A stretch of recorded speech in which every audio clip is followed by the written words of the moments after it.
আসসালামু আলাইকুম। আমি আলামিন। আজ কথা বলবো সাইবার সিকিউরিটির নতুন একটি সিরিজ নিয়ে। তুমি জানো কি? আমাদের ইন্টারনেটের নিচে আরেকটা রহস্যময় জগৎ আছে যাকে বলে ডার্ক ওয়েব। এখানে যা ঘটে তা সাধারণ মানুষের কল্পনারও বাইরে। আজ চলো ঘুরে আসি সেই অন্ধকার জগৎ থেকে।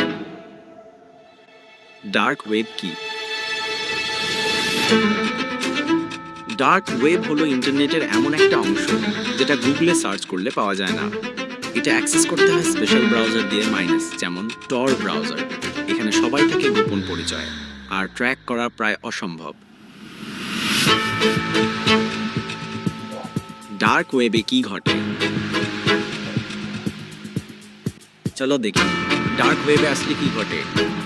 অবৈধ পণ্য কেনা বেচা, যেমন ড্রাগ, অস্ত্র, হ্যাকার ভাড়া পাওয়া যায়, নকল পাসপোর্ট ও ভিসা, হিটম্যান সার্ভিস, অনেকে ফেক হলেও কিছু সত্যি, চুরি হওয়া তথ্য, ইমেইল, পাসওয়ার্ড বিক্রি হয়, ডিস্টার্বিং কন্টেন্ট মাইনাস, যা সাধারণ ইন্টারনেটে দেখা যায় না।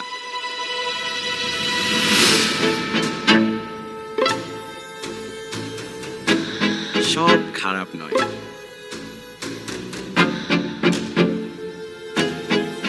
তবে ডার্ক ওয়েব পুরোপুরি খারাপ না। সাংবাদিকরা এখানে নিরাপদভাবে যোগাযোগ করেন। যারা সরকারের অন্যায় ফাঁস করতে চান তারাও এখানে আশ্রয় নেন। অনেক দেশে সেন্সরশিপ এড়াতে মানুষ এখানে গিয়ে মুক্তভাবে কথা বলেন। সতর্কতা, ডার্ক ওয়েব কোনো অ্যাডভেঞ্চারের জায়গা না। ভুল একটা ক্লিকেই তুমি স্ক্যাম, ভাইরাস বা হ্যাকিংয়ের শিকার হতে পারো। যদি এক্সপ্লোর করতেই চাও তাহলে খুব সাবধান হয়ে করো। আর না পারো আমাদের ভিডিওতে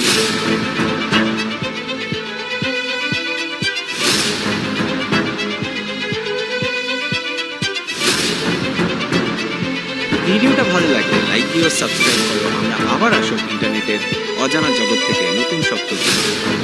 সাবধানে থেকো।